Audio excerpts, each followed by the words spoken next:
Nations are rising against nations, and famine is indeed knocking at the door. So instead of panicking, I'm choosing to prepare peacefully. So today I'll be canning strawberry jam, and these are the ingredients and everything that you'll need for the process that I'll later explain. Women throughout history have lived through wars and shortages, and they did what they could inside their homes, from gardening, preserving food, or canning. So we have to be wise with what we have and do our best to prepare. Next, I'm going to start washing my lids, jars, and rings in hot soapy water, and then add the lids and rings to a pot of water for when you're ready to start the sterilizing process. From there, I preheated my oven to 250 degrees so that I can sterilize the jars for about 20 minutes. So water bath canning and pressure canning is something that has been used for generations. It allows food to be stored safely for months or even years, which is especially important given the United States and Israel have carried out strikes against Iranian military and energy sites, and Iran has responded with threats to close the Strait of Hormuz. The Strait of Hormuz alone carries about 20% of the world's oil supply, so any disruption there is going to have global consequences for us. Go ahead and bring your jar lids and rings to a boil and then turn it down to simmer for about 10 minutes.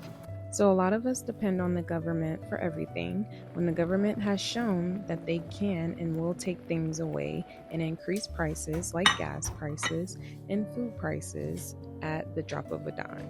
So knowing that, we have to use the skills that we have or build new skills and learn how to stockpile. Perfect.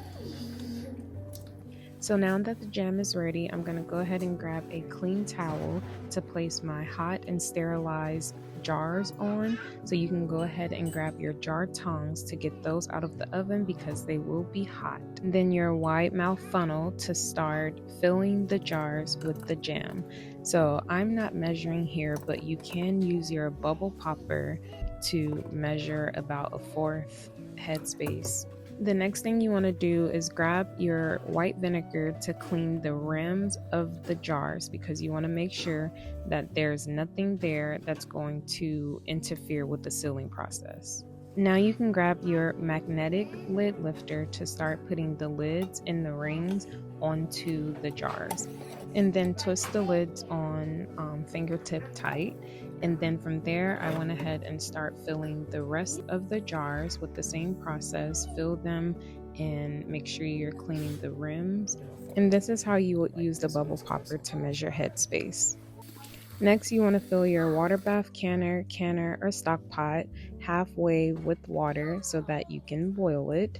And as you can see, I am using a electric stove, but my eye is actually pretty big on my stove, which is big enough to fit my canner on top of. And then you're going to need a separate pot that has boiling water in it as well. Now, I would suggest already having your water boiling, not waiting until after you filled all of your jars and then starting to bring your water to a boil, because then your jars are going to be sitting for an extended period of time, and then they might cool down too much.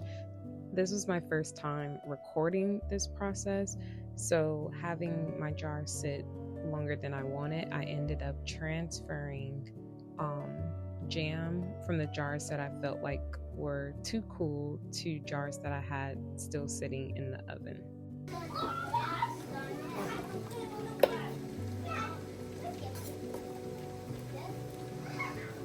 Now that the jars are filled and ready, I'm going to move the boiling water to the side and then go ahead and get my jar lifter to add the jars into the canner one by one, being sure to leave space in between each jar. You don't want them touching at all or very close together. And then you're going to grab that boiling water and pour it on top of the jars, making sure you fill them at least by an inch. Go ahead and grab your top to cover the pot. I'm using a pressure canner, so I am not going to tighten the top on. And then you can set a timer for about 10 minutes to process the strawberry jam. Once the timer goes off, you can go ahead and use your jar lifter to get the jars out one by one and place them onto the counter. you heard the pop? That's okay. That's what you want to hear. The pop. Yes. Yes. So you can remove the rings before, but after letting my jar sit, I went ahead and removed the rings from them so that I can test and make sure that everything's sealed properly. And then I grabbed some fabric, the pen, and something to write the month and date that I can. Matthew chapter 26 and verse 41 tells us to watch and pray, which means to pay attention to the things that are going on in the world and, of course, to pray. And the spirit is willing, but the flesh is weak. So we know that we need to pray and prepare, but sometimes we allow slothfulness in not managing our time to get in the way. Don't hurt me. I know a few of you have told me that you miss me on YouTube, and yeah, it's not by choice. It was by force, and I have to go in and do what I need to do. So I am about to can some strawberry jam for their sandwiches for the Sabbath. So